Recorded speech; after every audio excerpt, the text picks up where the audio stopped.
morning, good morning, good morning to you. Good morning, and how do you do? Good morning, good morning, good morning to you. Good morning, and God loves you. Good morning, y'all. Edwina B here, cuckoo for Cocoa Pops. But guess what?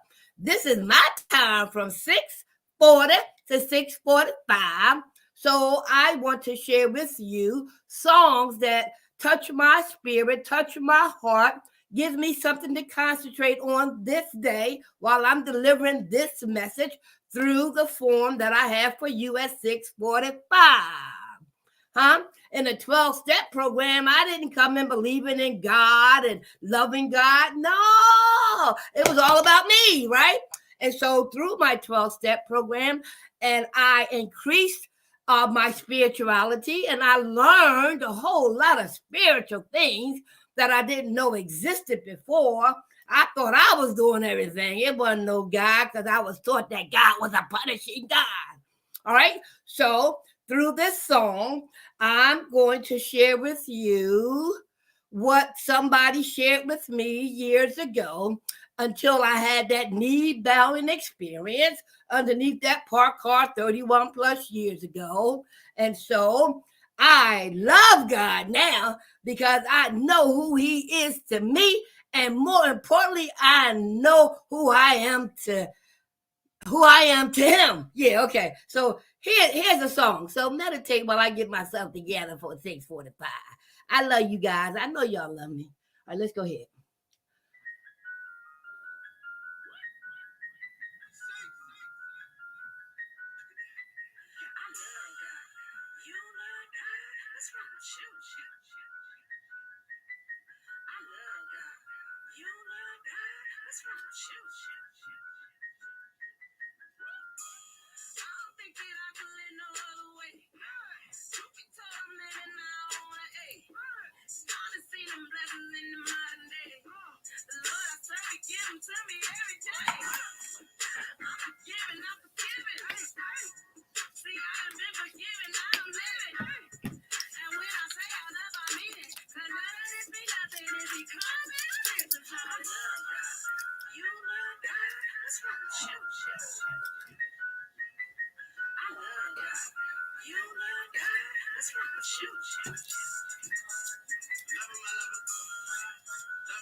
Hey, mommy.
Woo!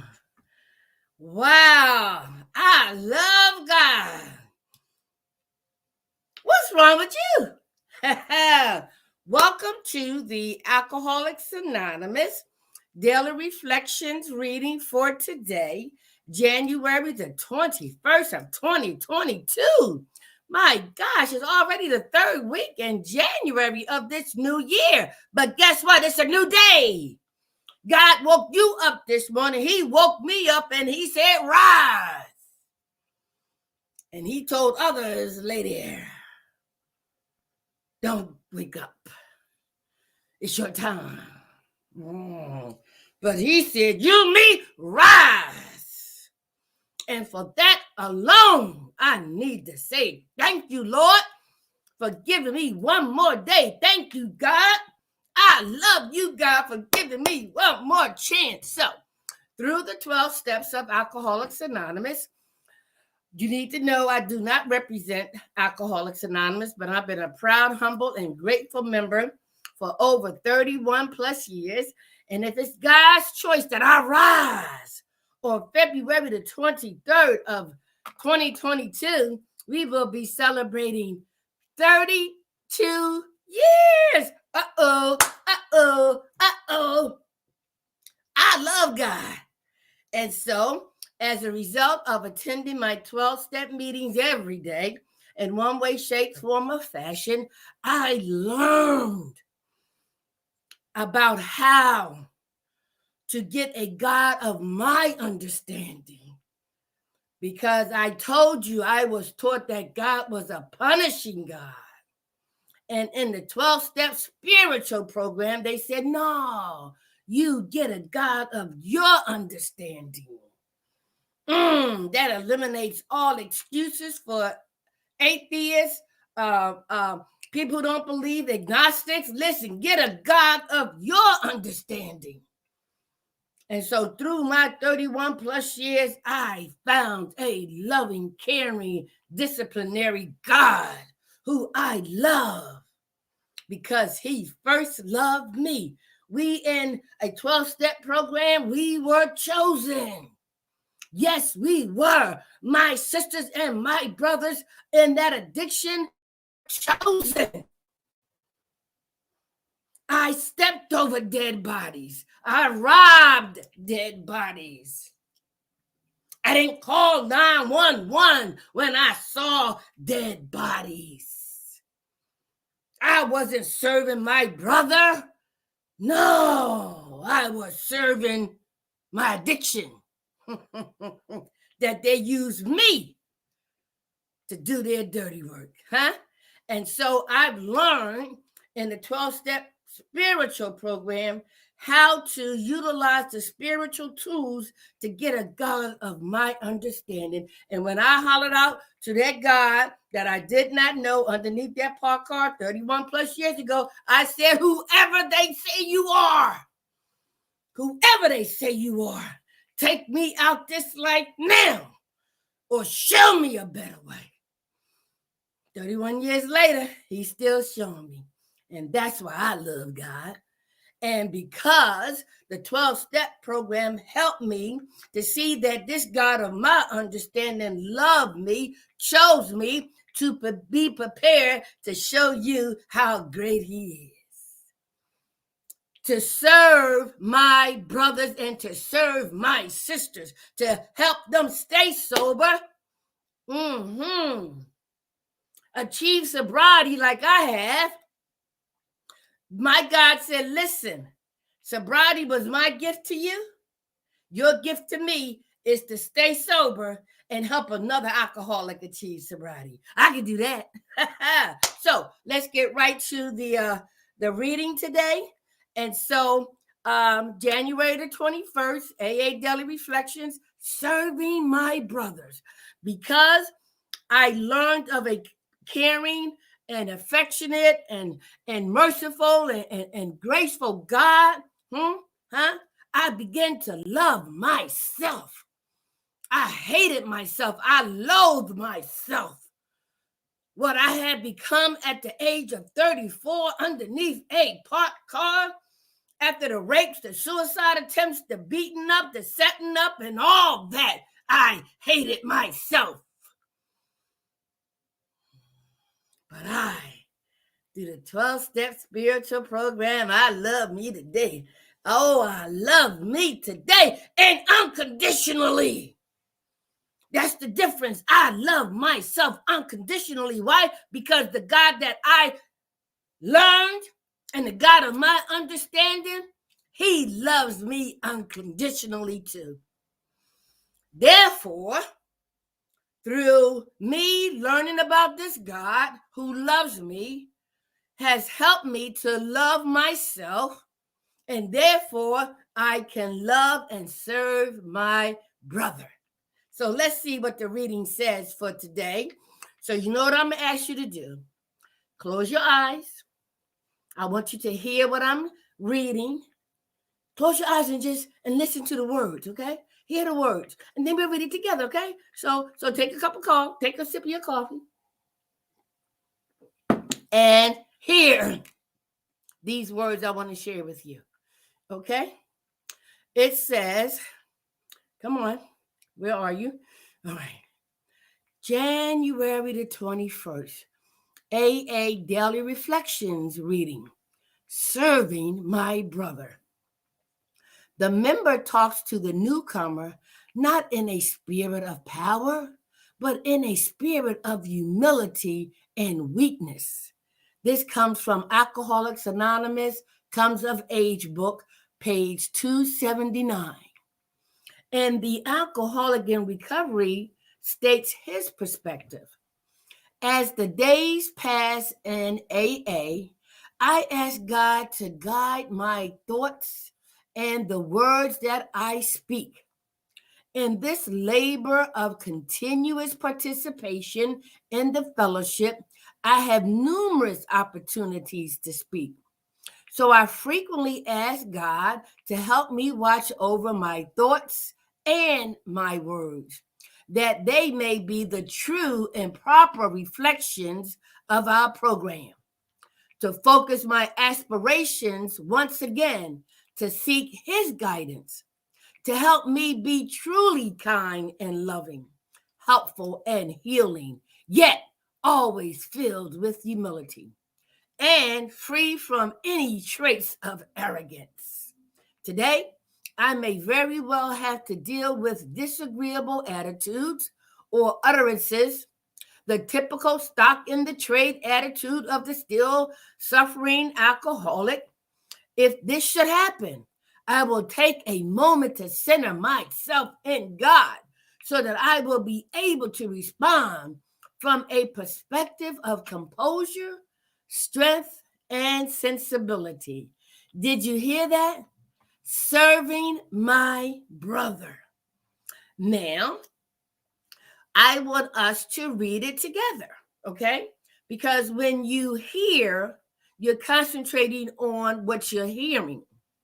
That's different than when you're reading, because some people don't feel as though they can read or they're going to miss a word, okay? But that's not even important.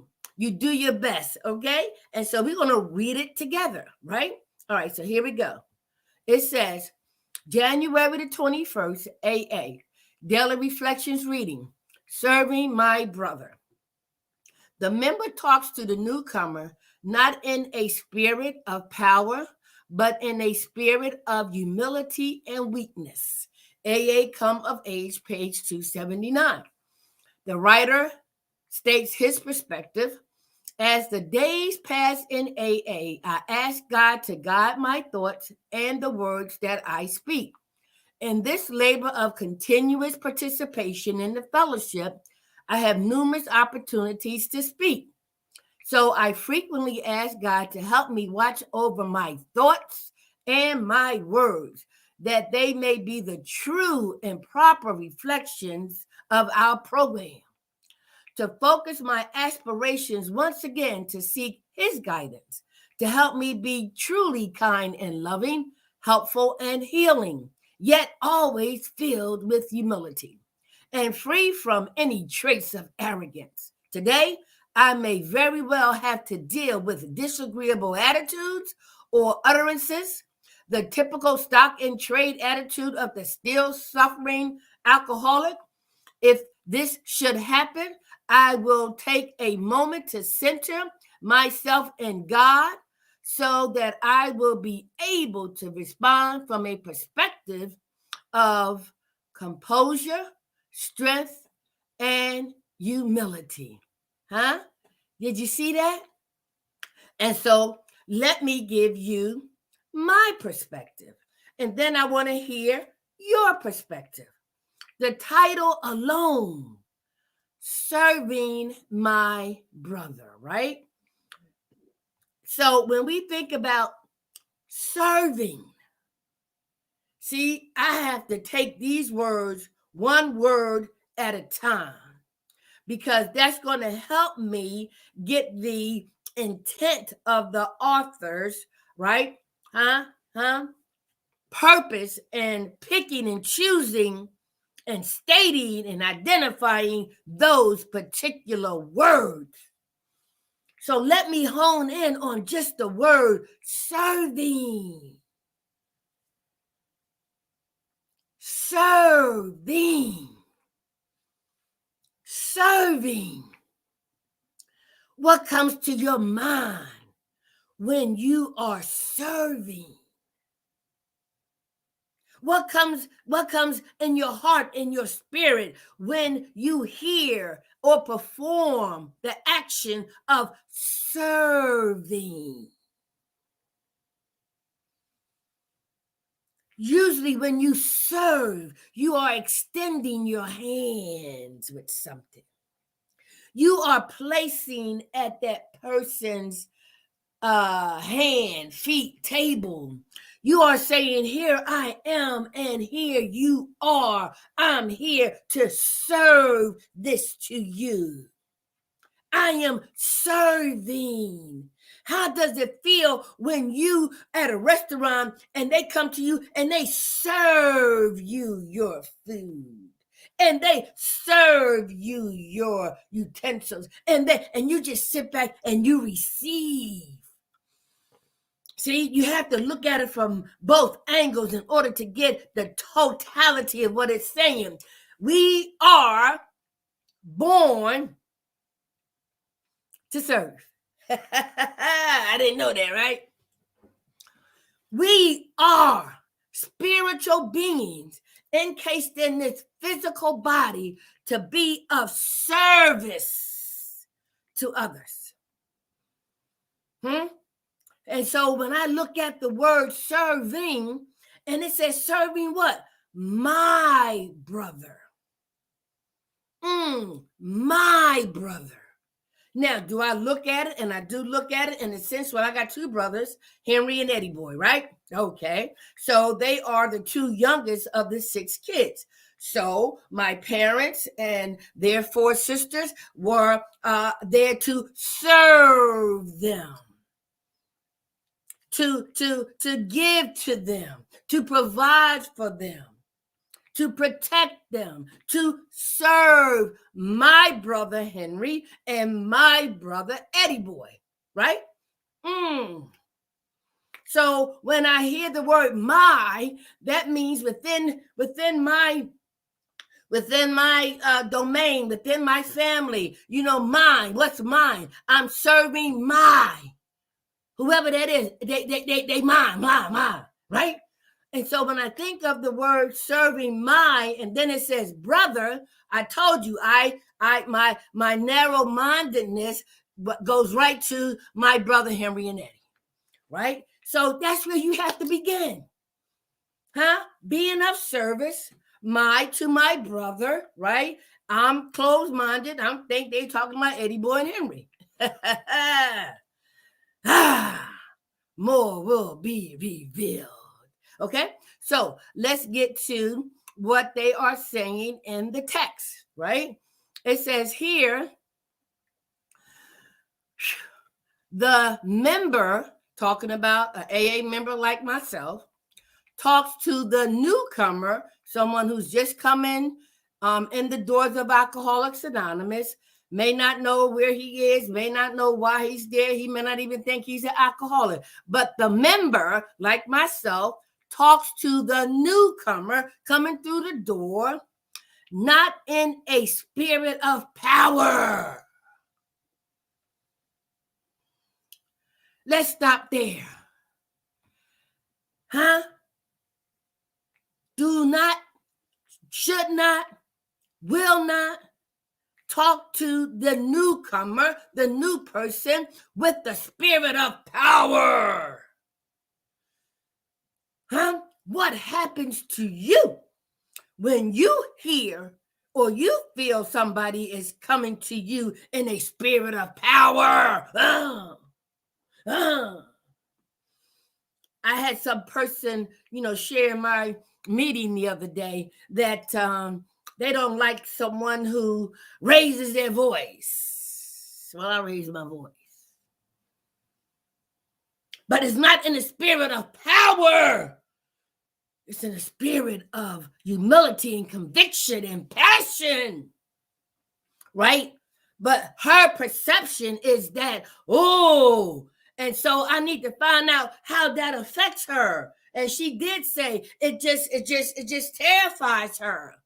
So I need to be mindful, right, of that newcomer who sees my delivery of what I'm saying in a spirit of power. All right. So again, let's see what it says, right? So when I need to look at how that newcomer feels when my passion comes up and my voice is raised, is not in the spirit of power, but it is in a spirit of humility and weakness. So, wow, you would think that, opposites, right? So you have the spirit of power approach, and then you have a spirit of humility and weakness. And so I can be passionate about what I'm feeling. I could be passionate about what I'm saying, and it is with humility. Who wants to share in public that they were a prostitute? Who wants to share in public that they were raped? Who wants to share in public that you did this and you did that? Who wants to share in public that you were a thief, you were lustful, you were promiscuous? Who wants to share that? There goes the humility of telling the truth, but in a way that's convicting, right? And so by me sharing in that sense of humility and weakness, I am gaining strength through my weaknesses of doing those actions by sharing in the spirit of humility and weakness. I am not strong. I am not this. I am not that. I am a humble, grateful, right, human being trying to practice these 12 spiritual principles in my daily life and all my affairs, and particularly to my fellow members and especially to the newcomer. All right. So I can listen. I was new one time in Alcoholics Anonymous when I finally did go to meetings, or I started going to meetings. And I remember going to a meeting in Mount Airy. Once I got out of rehab, I think it was my second rehab. And I was so excited about, going to a meeting outside of the facility. And I went to this AA meeting and I raised my hand and I was like, the rehab did this, the rehab did that. And some lady stood up and said, ma'am, this is an AA meeting. That talk about that facility does not belong in here. My perception was she was talking to me in a spirit of power. And you know what I did, right? F you. I don't need to be here, and I walked out. Yes, I did. But in hindsight, being here for a few 24 hours, I understand what she was saying. She was coming from I believe, a point of humility to be able to say, and she didn't say it that way, but she was saying like, boo-boo, This is Alcoholics Anonymous, and we're going to show and share with you how not to drink one day at a time. We know you came from rehab and all that, and that's great. I'm glad because now you are here among us, and we're going to embrace you. We're going to love you until you can love yourself. But she didn't say it that way. And maybe, obviously, when I heard it the way she said it, I didn't see nothing about humility or weakness in her. I saw a spirit of power. All right? So let's go on. So now, when we look at what it says here, right? It says from his perspective, right? As the days pass in AA, as the days pass in AA. So that right there tells you it's a 1 day at a time program, right? As the days pass in AA, I ask God to guide my thoughts and the words that I speak, right? And so it's a process. It really is a process, because not only my first experience in going to an AA meeting and that woman talking like that. And so through my years of keep coming back, I encountered some other people who were raw, who were, in my opinion, mean. And I thought they was trying to exhibit power, but I didn't know. There were times when I was in an AA meeting and some of these old timers who've been around a while, right, know what the process is, right? And we were new, or we didn't have as much time as they did, right? And the way they talked to people, how they said things to people was getting on my nerves. I caught an attitude. I wanted to tell that woman to shut the up. Who are you? And then I had the audacity as a newcomer to get up and leave.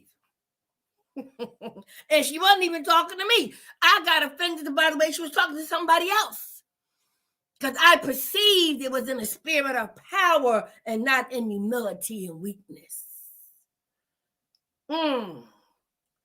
So then someone said to me, well, Edwina, you got a problem with the way people talk to you? You got a problem with the way people talk to other people? Well, let's go back in your history to find out why you had that attitude, that idea, and why you exhibit those behaviors and actions.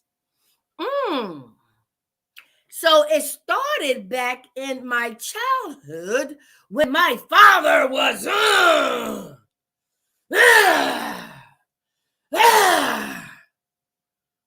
it was no. I perceived that as authoritative power. And I got fearful. I was afraid. When I would go into school and some of the teachers, they got all these students and man, they, and then they lose it in my perspective. But they got angry and they raised their voice and again.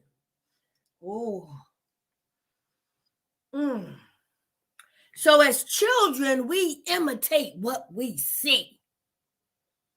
And so when me and my siblings and people around the neighborhood, we started playing house. Remember that?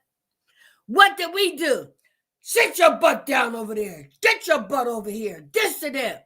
Yeah, we exhibited power. Remember those days? She said, well, go back. Come on, let's fast forward.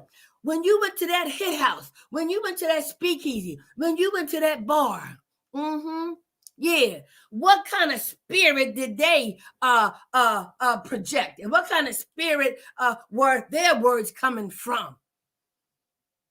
Miss, you can't take nobody saying this, and you can't take nobody saying that, and you got a problem with the way they talk to you. Well, guess what?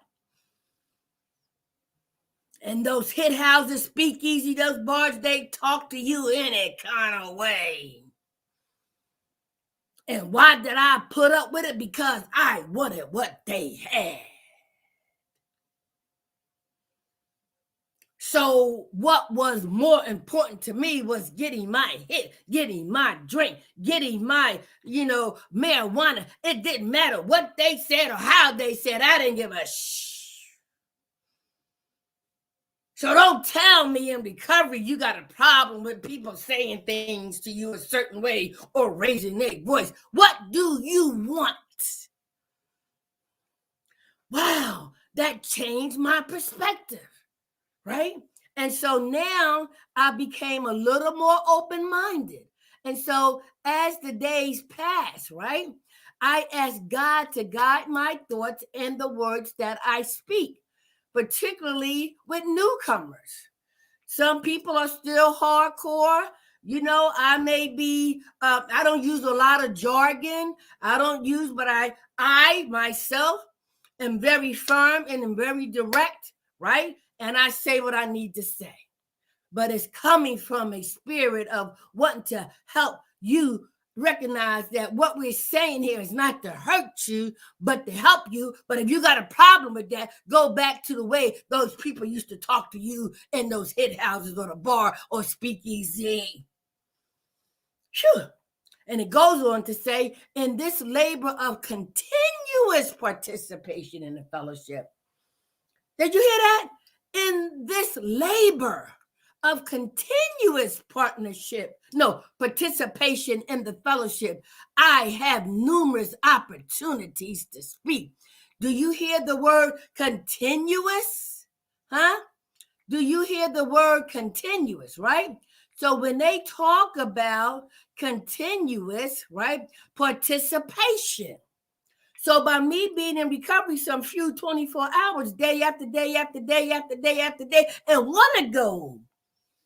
Yeah, I need to go, but I want to go to my meetings day by day, continuous participation, because it says, with the God of my understanding, give us this day our daily bread. So my brothers can be of service to me, and I can be of service to my brothers in the room of Alcoholics Anonymous, because what we learn there by practicing on each other, we take further out into all areas of our life. But it takes continuous participation in the fellowship, and therefore I had numerous opportunities, right? It says numerous opportunities, right, to speak. So I frequently ask God to help me watch over my thoughts and my words, that they may be the true and proper reflections of our program. Do you know how hard it was to go through that onion process and have this program identify and remove those layers, right, of arrogance, conceitedness, ego, pride, and all that kind of stuff, right? So when you begin to allow this process to unravel that onion, and now you have a God of your understanding, and now you know how it feels or felt to be talked to one way, shape, form, or fashion, right? So now what you have here, right? What you have here is an opportunity to share what is offered of the spiritual program. Not Edwina's program, not Chris' program, not Paul's program, but the spiritual program of this fellowship. It's a different language. It's a different approach, something that's even new to me, but it takes time. It takes a process, which is why I had to ask myself, am I trying to save my butt or am I trying to save my face?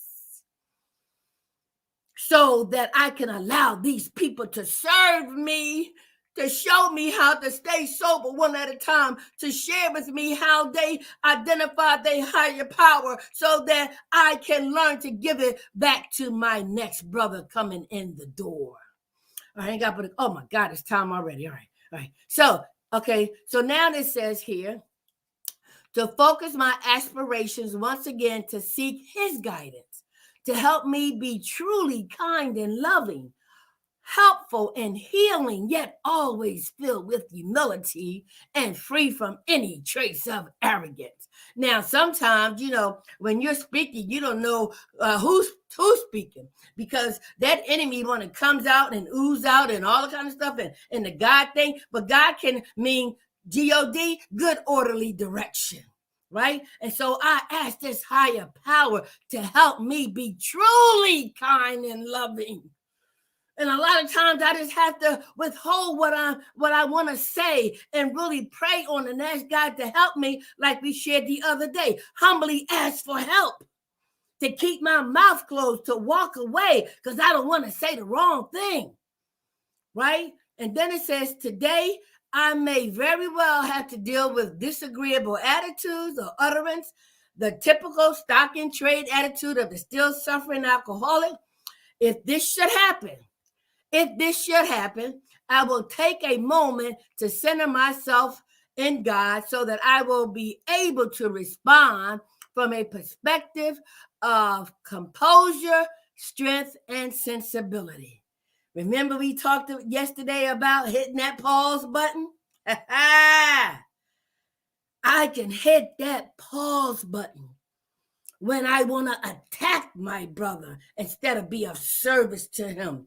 When I want to belittle my brother rather than be of service to him. When I want to make myself feel big and make him feel small, I hit that pause button to show the true meaning of serving my brother and my sister.